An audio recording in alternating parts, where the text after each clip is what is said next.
What's up, everybody? It's your boy, 𝖜𝖜𝖜, and I'm giving y'all a review for Reginald the Vampire. This is season 1, episode 1, titled Dead Weight. So in this episode, we start off with Maurice, who's a vampire, and he sees this local random guy who's basically bullying. I don't know if it's supposed to be his girlfriend or if she's like a hooker or like a stripper, and he talking down on her. And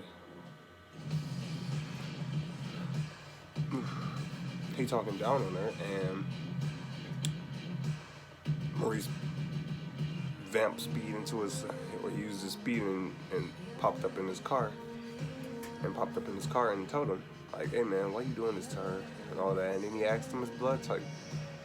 He's like, what you asking my blood type for? He's like, I gotta watch my diet. And he ate the dude. Or he ain't ate the dude, but he bit the guy. So then we take place, after that we see Reginald for the first time. And so Reginald, he's a chubby guy. And he likes Sarah. And we come to find out that Sarah likes him. At the end of episode 1, we find out. But I'll get to that part. So he has a dream about monologuing, talking to Sarah. And his quote is that he says is, because I wrote all my notes down. He says, if you always do what you always done, you always get what you always get. I mean, it's a tongue tie. If you always do what you always done, you'll always get what you've always got. Try saying that 3 times. Tongue tie. So he's doing that monologue. He goes into Slushy Shack, that's where he works at, with Sarah, who he likes, and Todd. Todd is Todd is the typical bully that fat shames Reginald. And he basically telling Todd, like, Todd, my boy, I heard all these fat shaming words already. And then he even just said named off some of them, like something, it's because I'm overweight. And then Todd, like, you know how bullies get, like, when you agree with them, they don't like that, so then they try to push back, and they like, okay. So he saw Sarah, and him and Sarah got a thing where they quote movie quotes and was talking to each other. He was talking to Claire. I don't know if she's supposed to be like, I guess Claire's supposed to be like a regular character because he knew her. It could be that, or is because you know how, like, with Starbucks and Dunkin' Donuts, how they put your name on the coffee. That probably could be, but then he probably do know her. Have to see in the next episode. They talk about her again if they show her. So after they was doing their movie quotes, Sarah and Reginald, she took her break and she went in the back with Todd, and they was talking, and Todd was telling her about some stuff, and she wasn't really listening because Todd was bullying him even in front of her, and she was like, really, Todd? He like, what? So Reginald went to go take out the trash, and he fat shamed him some more. I was like, oh, you about to go get your 3rd dinner?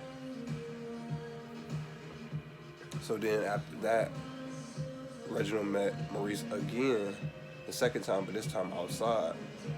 And Maurice compelled Reginald, because Reginald had his own. Reginald had a small dialogue where he was saying basically that it's a shame that he can't find love out there or find somebody that likes him for himself and stuff and different things. And that's when Maurice heard that, because he had super hearing, and he told Reginald,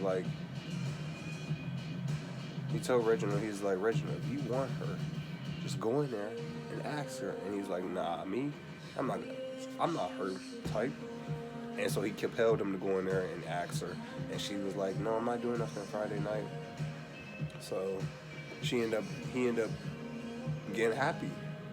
But then the next day, he came back and he was looking for Maurice, and he told Maurice like, "I never been on a date before, so this is my first time." So Maurice told him that, "Hey, it's okay, I got you. You can trust me."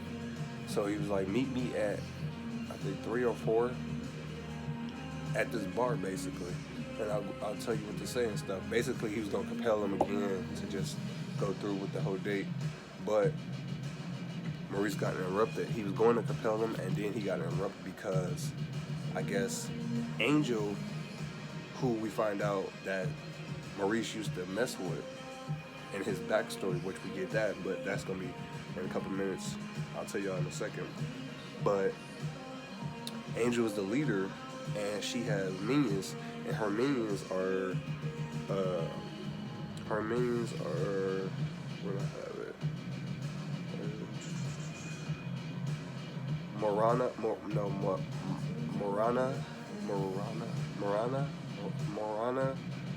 LeBron, Isaiah, and Penelope.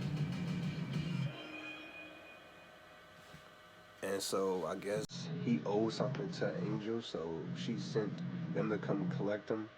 But Maurice was telling Reginald to stay inside, but then he told him to come outside because Morana and Penelope was going to Reginald talking about like, "You look cute, you look like a tasty snack," and they both was talking to him, and he was like, David was like, do you want to be with us?" And he was like, "Yeah."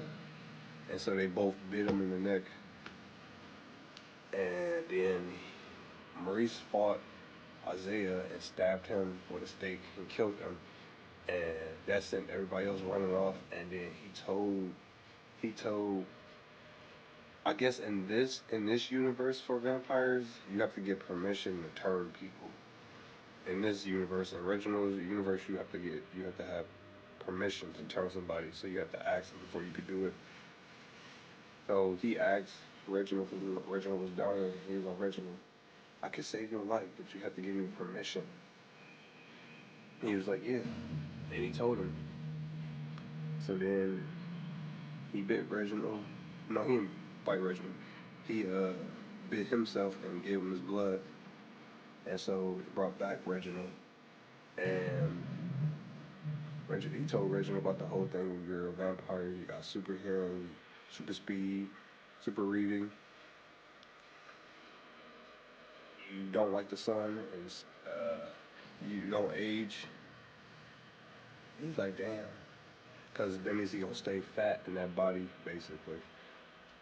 And so he told Sarah, like, he went back in there and he told Sarah, like, the next day, because he tested it out with the sun and he burnt himself, but he healed. He got super healed, too.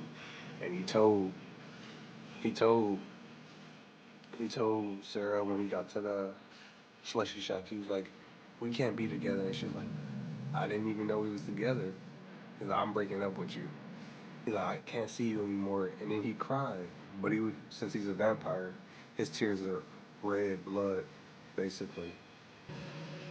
And we met somebody else, but they didn't say her name because he ran out. It was another female. So that happened, and we get Reginald basically being sad because he's like, "I'm a vampire now, so I can't be in the sun, so I can't see my family because they like being on the beach and stuff." And he's sad that he can't talk to Sarah no more until he start feeding. And Maurice told him about his backstory about Angela, and Angela turned him because Reginald was like, "Maurice, could you train me and stuff?" And he was like, "Yeah, I can train you." I didn't get training, which Angela is his maker that made Maurice because she asked him for permission because he was trying to fight like all the cops and stuff and some stuff like that, and he wanted to do more, so she bit him and turned him. And then I guess something happened in between there. I'm guessing we're probably gonna find that out next episode, which will be episode 2 of my review. Did y'all get that? Ooh. Y'all gonna get these reviews on Sundays only, because it's Vampire Sunday. So yeah, you'll get a video like this again next Sunday for episode 2. Because it's 8 episodes, so each Sunday you will get an episode from me. So it won't be, because I'm trying to switch it up, where I have my Vampire Masquerade Swan Song walkthrough video game that I'm playing. I'll upload that, and then I'll upload one of the original videos, and then the next Sunday I'll do, so it won't be this Sunday y'all get the original video. Y'all get it the following Sunday, which should be December. We should be in December by then. Because next Sunday, I'm gonna be having the Vampire Masquerade Swan Song video uploaded and Vampire fan film uploaded too. So y'all not gonna see it this Sunday, but next Sunday. But yeah, we get that from him, and he don't talk about a lot of it. So I guess he had a falling out with Angela, and then we come to find out that that's Angela, who they had to report back to because Penelope and Milana was saying, they told LeBron, like, we should have told her that Isaiah did that and all that. And he was like, nah, she'll be fine. And so she started questioning, Angela questioned him. Like, y'all didn't get him? And then y'all let his disciple, y'all killed his disciple, but y'all didn't get rid of the body. And she was pissed because she was telling Milana that. And Milana was like, I was hungry, so I had to feed. She's like, okay, nothing wrong with that. But did you get rid of the body? And she was like, nah, I didn't have time, we ran out. And she's like, I don't fear nobody, I don't fear no living man or woman. She's like, oh, okay. And she whipped her heart out, like, it was like, oh, so now who do you fear? That was crazy. I was like, damn, she hardcore. And then, when it was about to end, we get Reginald back in his crib, geeking out about reading super fast and all that, and would you believe it, it's Sarah that pulls up to his crib. And she like, I refuse to be broken up, even though we're not together. I refuse to break up with you, because I know that you look at me a certain way and you like me, and I know that, but I'm not looking. And she's like, when she said that, I was like, oh shit. But then that really got me where I was like, oh, is when she was like, and I do the same too. When you're not looking, I'm looking at you, because I like you too. I was like, oh shit, no way. And she was like, can I come in? And he let her in. And then we cut to him turning around and his fangs popping out. So yeah, I was like, oh, that's so adorable. So yeah, I'm liking this show. The episode one, it's okay. It was a good episode. Got like 2 kills in this episode. A little romantic. And I can't wait for episode 2. So yeah, I'll be uploading these to my YouTube, Instagram, Facebook, all that. Y'all can follow my channels, you know, and stuff. I'll have it in the description for the different stuff. But yeah, this been your boy, 𝕬𝖎𝖏. Make sure y'all bite that like button, bite that subscribe button, bite that follow button. Yeah, feel me? Let me know what y'all think about the show. Do y'all like it? Do y'all want me to do more reviews? If not, then I'll just upload fan films, vampire fan films. Let me know in the comments if y'all want me to do fan films and just skip the original videos. Because if y'all don't want me to do original reviews, I won't do it. But if y'all do, I'll keep doing them, and I'll still do the fan films too. Let me know. But that being said, it's been your boy, Vampire King himself, 𝕬𝑑𝖎𝖆𝖙. And I'll see y'all for the next review.